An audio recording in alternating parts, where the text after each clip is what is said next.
Bueno, en este video vamos a abordar las variables fit, que son aspectos básicos que se deben tener en cuenta en cualquier proceso de prescripción del ejercicio físico. Hay otras variables, pero con estas cuatro para iniciar va a ser suficiente. La primera es la frecuencia. La frecuencia como tal es el número de veces que se entrenan en un periodo de tiempo.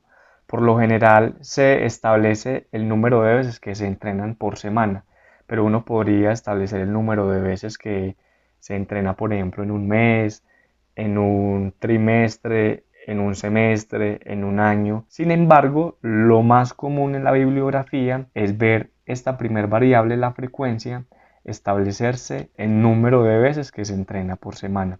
En este caso vamos a entrenar 4 días a la semana. ¿Cómo va a estar esa distribución? El lunes la idea es desarrollar la sesión de fuerza y equilibrio. El día martes la sesión de resistencia la vamos a combinar también con la coordinación. El día jueves trabajar la flexibilidad y el día viernes trabajar nuevamente la fuerza y el equilibrio. Aquí se va a repetir la sesión de fuerza y equilibrio porque estas dos capacidades van a tener un predominio importante en todas las actividades que hacemos en el día a día. La fuerza como una capacidad importante para el buen funcionamiento del aparato locomotor y el equilibrio principalmente para prevenir caídas, porque una caída en la tercera edad es letal, es muy peligrosa. A partir de una caída se pueden desencadenar muchos otros problemas.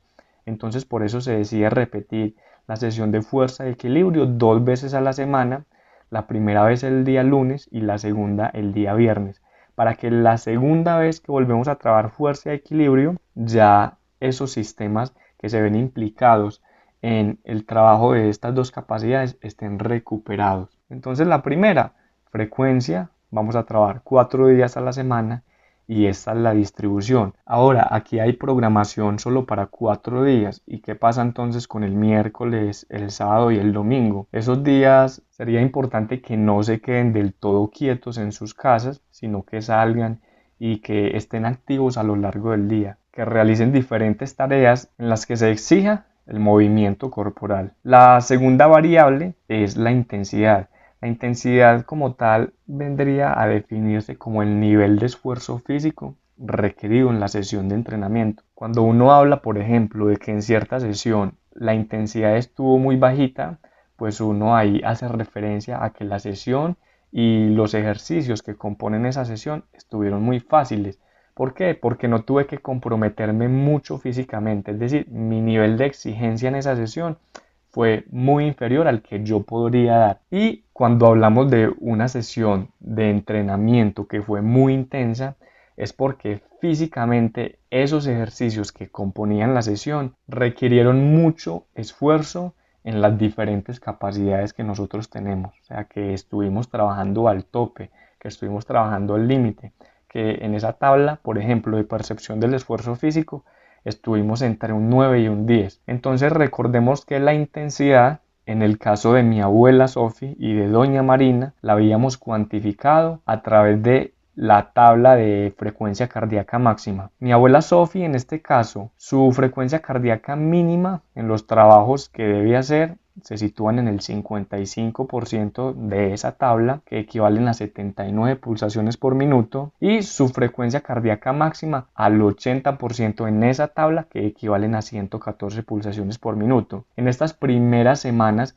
sería bueno que no lleguen incluso ni al 80%, que lleguen al 70% para mirar el cuerpo cómo empieza a reaccionar. En el caso de doña Marina, son los mismos porcentajes, 55 y 80, pero lo que cambian son las equivalencias. Doña Marina, 86 pulsaciones por minuto acá y máximo 126 pulsaciones por minuto. En el caso de don Luis Carlos, la teoría nos decía que en diabéticos la intensidad se cuantificaba más es por el porcentaje del VO2 más, pero que finalmente también está muy relacionado con la frecuencia cardíaca. Entonces esa teoría nos decía que para diabéticos los mayores beneficios se situaban entre 50 y en 70%, lo que equivale a que don Luis Carlos en las sesiones de trabajo se mantenga entre 107 pulsaciones por minuto y 120 pulsaciones por minuto. No puede ser más intenso para evitar una posible hipoglucemia. Esta entonces es la segunda variable, la intensidad, pero tampoco pues se pueden descuidar como tal todos los demás aspectos que tratamos en los videos anteriores. Estar muy pendientes de estos, sí, pero sin descuidar esos otros elementos que van a ser muy importantes. La tercera variable es el tiempo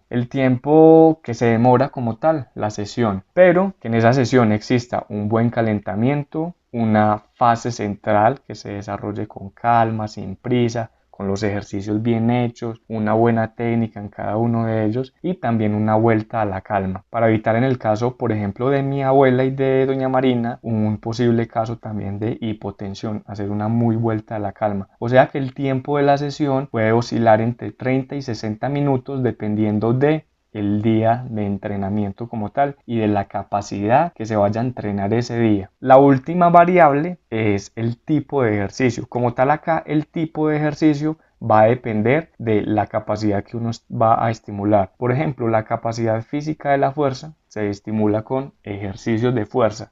En este caso van a ser ejercicios isotónicos que ya luego en la rutina nos vamos a dar cuenta que son. La capacidad física del equilibrio se va a estimular con ejercicios de propiocepción. Vamos a hacer ejercicios unipodales, bipodales y algunos otros con los ojos cerrados. La capacidad de resistencia pues se estimula con ejercicio cardiovascular. En esta vamos a utilizar estímulos continuos y discontinuos. La capacidad de la coordinación se estimula con ejercicios que tengan una gran implicación neuromuscular. Y ojo acá, todos los movimientos que nosotros desarrollamos en el día a día tienen una implicación neuromuscular, porque los músculos son gobernados por motoneuronas, es decir, uno se mueve, pero antes de ese movimiento hubo un impulso nervioso que fue llevado desde el cerebro hasta el músculo a través de un nervio. Lo que pasa es que hay algunos movimientos que como los ejecutamos tanto en nuestro día a día, ya el patrón motor está muy mecanizado y está muy automatizado. Por ejemplo, caminar es un movimiento que al hacerlo todos los días, esa conexión neuromuscular ya está muy automatizada. La idea con los ejercicios de coordinación es hacer nuevos patrones de movimiento para establecer nuevas conexiones neuromusculares y que empecemos a mejorar esa relación que existe entre el cerebro y el músculo, que exista una conexión muy fuerte y que nuestro cerebro tenga la capacidad de dominar todos los músculos que conforman nuestro cuerpo, en este caso el músculo estriado-esquelético, para desarrollar los diferentes movimientos que nosotros queramos de una manera coordinada y de una manera armoniosa. Y la capacidad de la flexibilidad se estimula con estiramientos. Vamos a utilizar una metodología que es el estiramiento estático activo. Entonces, estas son las 4 variables FIT: frecuencia, intensidad, tiempo y tipo de ejercicio. Es muy importante aquí principalmente que estemos muy pendientes de las intensidades durante la sesión, que no vayan a pasar de doña Marina y de mi abuela del 80%, y que como una sugerencia en estas semanas, en estas primeras semanas, incluso sería recomendable trabajar en porcentajes menores, un 70 o un 75%, a ver cómo responde la fisiología a esa estimulación que vamos a empezar a hacer. Y en Don Luis Carlos igual, mirar también cómo se comporta ahí el organismo. Entonces, la estructura de la sesión, una estructura muy sencilla de una sesión, se compone por 3 fases: una fase inicial, una fase central y una fase final. La fase inicial está destinada a ejecutar el calentamiento, que es una introducción gradual con unos ejercicios específicos que van a preparar el organismo fisiológicamente a la fase central, que como tal en la fase central se desarrolla la sesión con la capacidad física del día. Y la fase final pues que va a ser una vuelta a la calma destinada a una estabilización de esos sistemas que se utilizaron de una manera predominante en la sesión del día. Entonces, en la fase inicial, que es el calentamiento, va a ser el mismo en todas las sesiones. Por eso va a haber un video exclusivo de calentamiento que se va a repetir el día lunes, el día martes, el día jueves y el día viernes. Va a ser el mismo. Igual con la fase final. La fase final va a ser la misma para todas las sesiones, ¿Qué es lo que va a variar? Pues la fase central. Entonces me voy a devolver acá para hacer un ejemplo más práctico. Supongamos que es día lunes y vamos a entrenar fuerza y equilibrio. Primero voy a hacer el calentamiento, o sea que ingreso al video de calentamiento, ejecuto el calentamiento y una vez terminado, ahí sí voy y busco la sesión de fuerza y equilibrio. Hago todos los ejercicios que se proponen en la sesión de fuerza y equilibrio y una vez los termine, voy al video de vuelta a la calma. Ahí ya tendría el esquema completo, ya hice calentamiento, la fase central y la vuelta a la calma. El día martes, por ejemplo, me meto al video de calentamiento, lo ejecuto, una vez se termine, voy y busco en la lista el video de resistencia y coordinación, ejecuto todo lo que se propone en el video y una vez se termine, voy y hago la vuelta a la calma, que va a ser un video también aparte. Igual para el jueves, igual para el viernes. Los próximos videos van a estar ya destinados uno para el calentamiento, uno de fuerza de equilibrio, uno de resistencia y coordinación, uno de flexibilidad y el otro de vuelta a la calma, porque este de fuerza de equilibrio va a ser el mismo. Por eso se llama una rutina, porque la repetición constante de esos mismos patrones motores van a generar que el cuerpo empiece a desarrollar una serie de adaptaciones. El principio de variabilidad ya se puede empezar a dar después, pero lo primero es empezar a repetir esto para que el cuerpo genere unas adaptaciones tanto anatómicas como fisiológicas.